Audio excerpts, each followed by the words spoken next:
Bhushan Yengade. I would want to share some brief profile about him. He is an alumnus of the Maratha Wada Agricultural University and the University of Reading, United Kingdom.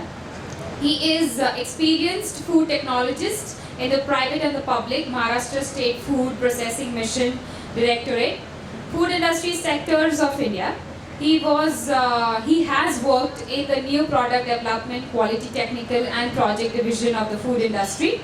As a consultant, he is proficient in the project management, food safety, legislation, certification, European food laws, risk analysis and board farm management. So with this wonderful profile of his, let's welcome the speaker of the day here on stage and let us all hear it from him for his presentation. Let's welcome Mr. Bhushan Yengade. Thank you. For today's Brexit and its impact on Indian food industry. First of Brexit, that's 23rd June 2016, a global market crashed by $2 trillion US. The next day, it crashed by $4 trillion US. I really wonder, being in this tea and coffee conference, how many food industries that we have constructed in India. I'm going to deal with this whole segment. Firstly, I'm going to explain the India's global market share, followed by India's and European market food industry scenario, followed by that India's and UK's food industry scenario. Then I'm going to compare how the India's and European Union's food industry market works. Somewhere in the center, I'm going to explain the definition of Brexit and what it means to the food industry. Followed by that, I'm going to explain the possible Brexit policy, and somewhere in the last, I'll speak its impact on our food industry and the tea and coffee industry.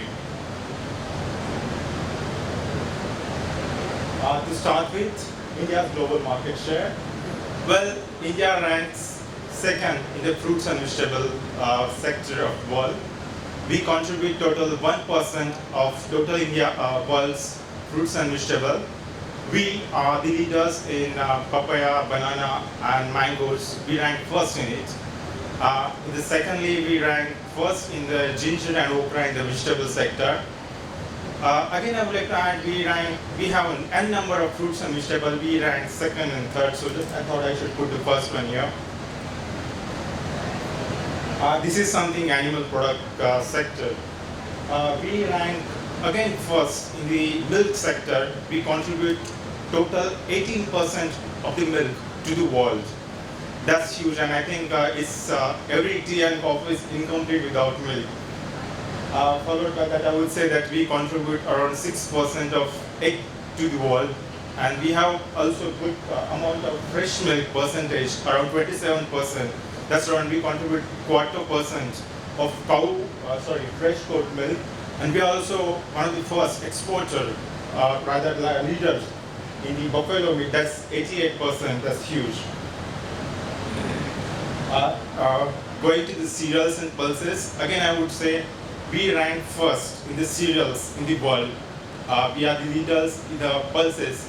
We are leaders in the organic pulses too.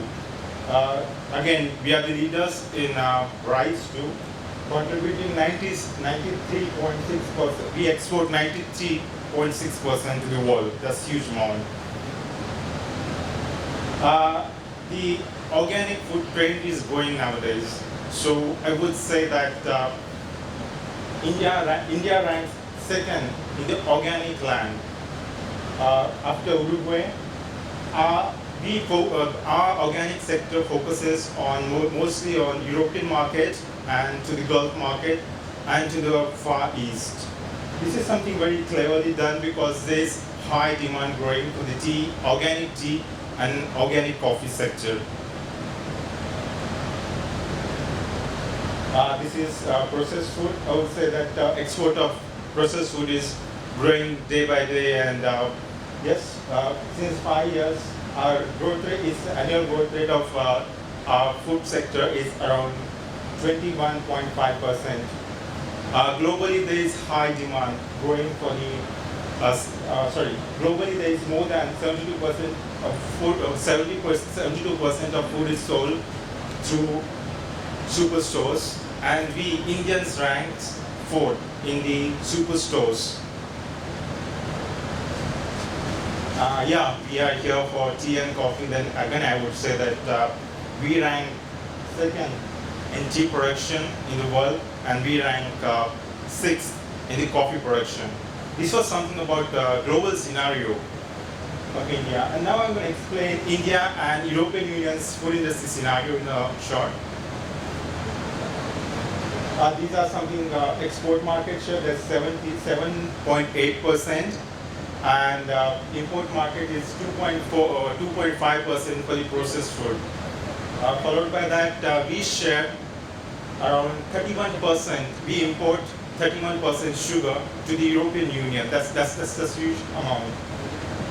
And in the tea sector, I would say that we trade 15% of sugar. Sorry, we trade 15% of tea to the European market. The last point says that there is a turnover of food industry to the India and EU market. I would say Germany, France, Italy, then fourth is UK and fifth is Spain. We trade around 114.4 euro billion to the European Union. This is a representation of statics food industry trade that we do here. I would like to focus, there are a lot many commodities that I am covering here. I would like to focus on the last segment, that's foodstuffs, beverage and tobacco, because beverage is in tea and coffee.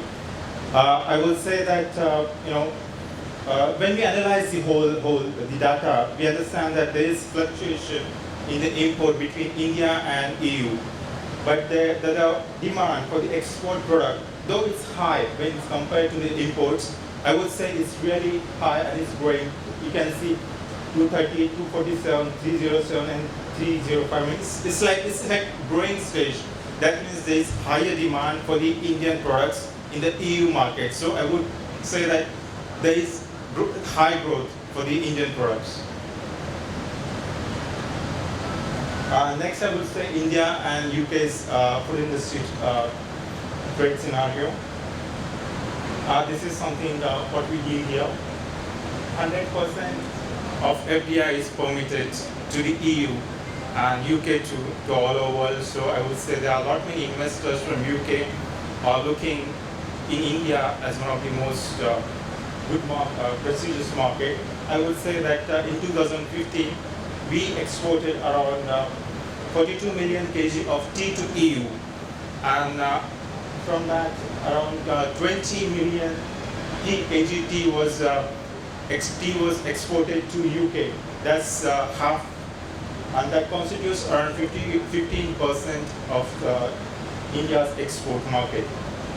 Similarly, I would say again that India ranks fourth in supplying fresh vegetables and processed foods and vegetables, cereal preparation to the UK. Followed by that, we import a lot of dairy products, alcoholic beverages, and cocoa products from UK. This is something like I'm going to explain how UK and European market works, so that we could draw opportunities, and after Brexit impact, we could make our businesses there. Well, this is the statistics from DEFRA. DEFRA is a government organization over there. When we analyze the whole graph, we could understand that 54% of UK's food is made there itself.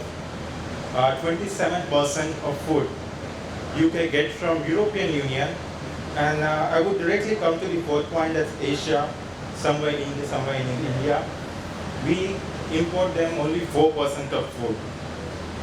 So in short, I would say the whole world, the whole globe is concentrating on 27%, because everyone is looking how European Union is dealing, and probably that would give us more opportunities for trading our food in UK, probably in the Union as well. This is again representation of EU, how the trade is between UK and EU, between food and non-alcoholic drinks and alcoholic drinks. When you look at the last segment, I would say that food and non-alcoholic drinks, EU got, this is 2015's data.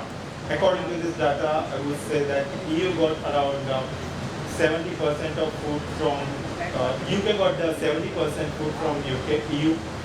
Then from non-EU, they got 30% of food.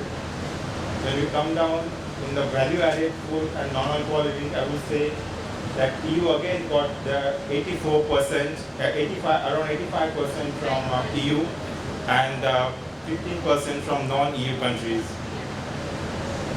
So, you know, like if you look at the above data, about 70% and the down 85%, we have many opportunities in that food, since that is going to deal with UK.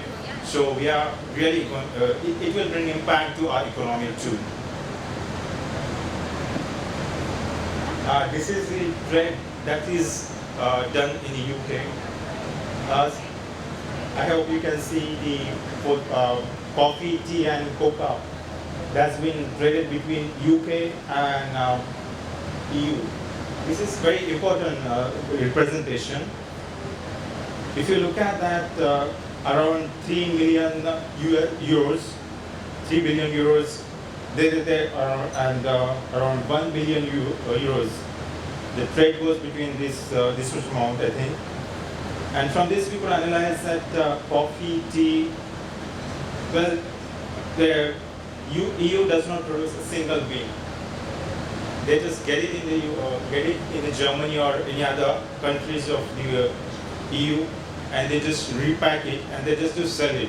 That's what European Union do right now. Here was the graph. And somewhere now in the center, we are just going to see what Brexit means.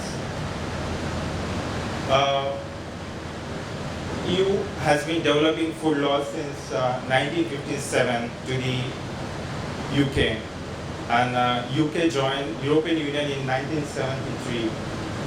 And yes, we all are aware that it separated. It is in the separation process, I would say, since 23rd June 2016, since around 51.9% people voted to leave UK. Sorry, EU. In food industry point of view, I would say there was a pre-vote poll to leave UK or not. In that voting poll, around 58% of food manufacturers organization said that we don't want to leave UK, we don't want to leave EU, because they said that EU would offer greater business prospectus. So having said this, I would again discuss the possible Brexit policy to which whole world is looking at. This is one of the possible policy that UK might employ. European Economic Area Policy. This has been implemented in Norway. According to this policy, any EU member can come and stay in European Union. Anyone can stay, but there would not be any implications on agriculture, food, fisheries, and justice and home affairs. But yes, again, there would not be any impact on immigration, what Brexit was looking for. So I hardly wonder, but yes, if this policy would be again implied, then yes, it could bring, this would be one of the suitable policy for Indian tea and coffee industry. This is European Free Trade Association policy. This is implemented by Switzerland at the moment. This is one of the bilateral policy, and according to this policy, they need to make some agreements. There are a few trading and agriculture agreements between EU and other Switzerland, and they need to contribute something to the EU. So I hardly wonder this policy will be implemented, and this would not bring any impact to our Indian tea and coffee industry. This is customs Union policy. This is being implemented by Turkey at the moment. And according to this policy, whatever you produce, whatever you get, you can do anything with EU countries. You can just glorify your trade with EU countries. But if you're importing anything from other countries, non-EU countries, and there is range of tariffs that might be implied. So, but there is no restrictions on agriculture products. So this is one of the suitable policy if applied for the coffee and tea.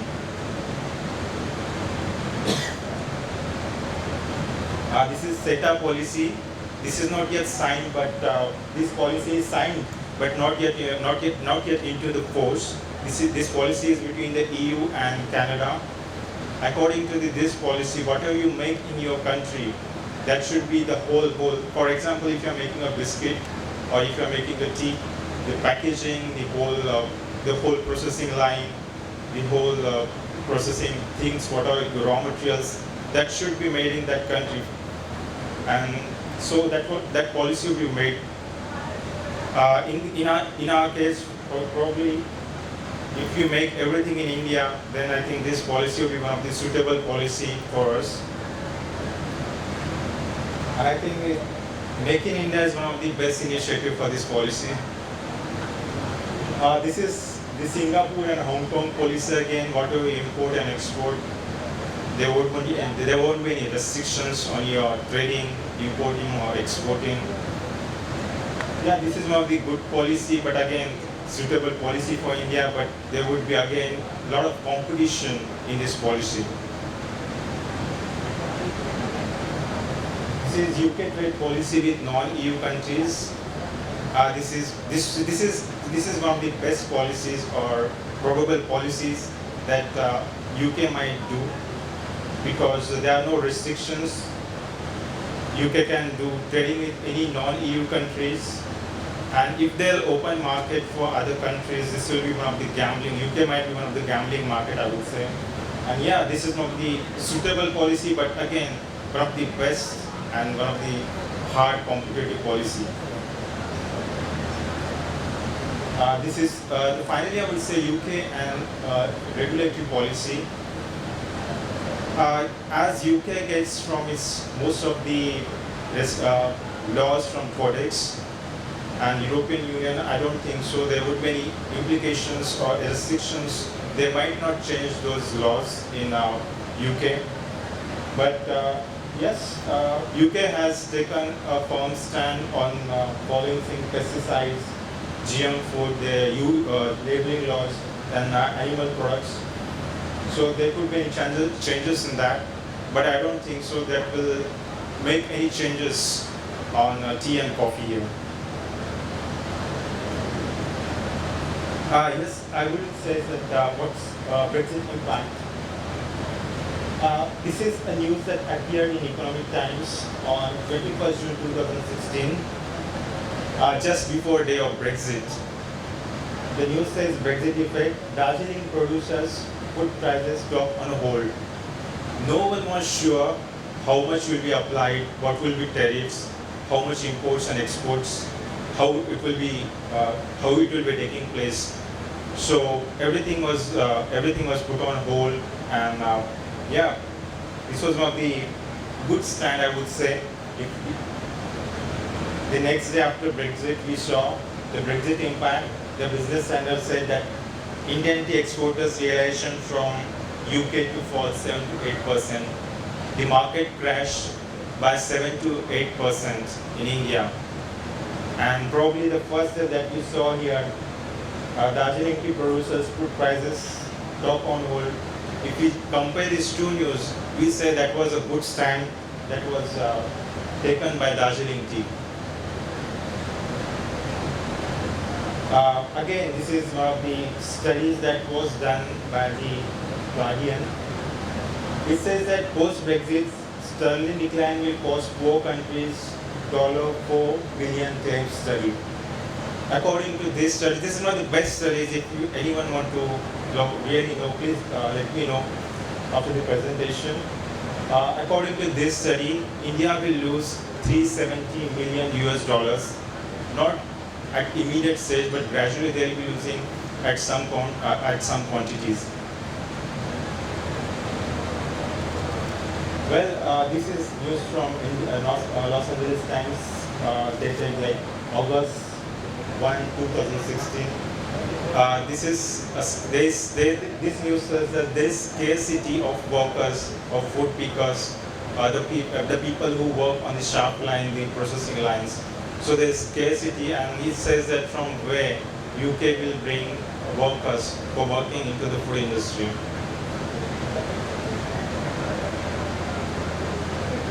This is another, there are good things as well.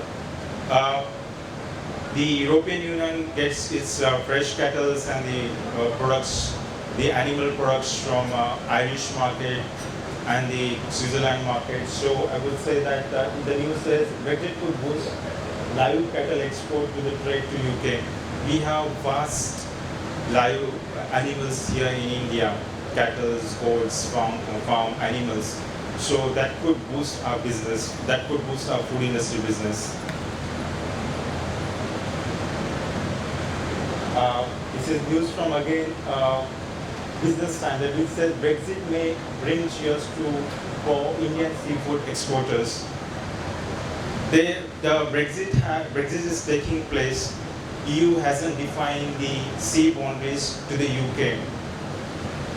So whole world is looking how they're gonna separate sea with UK.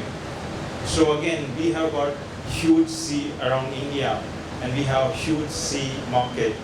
So this would really glorify our seafood market.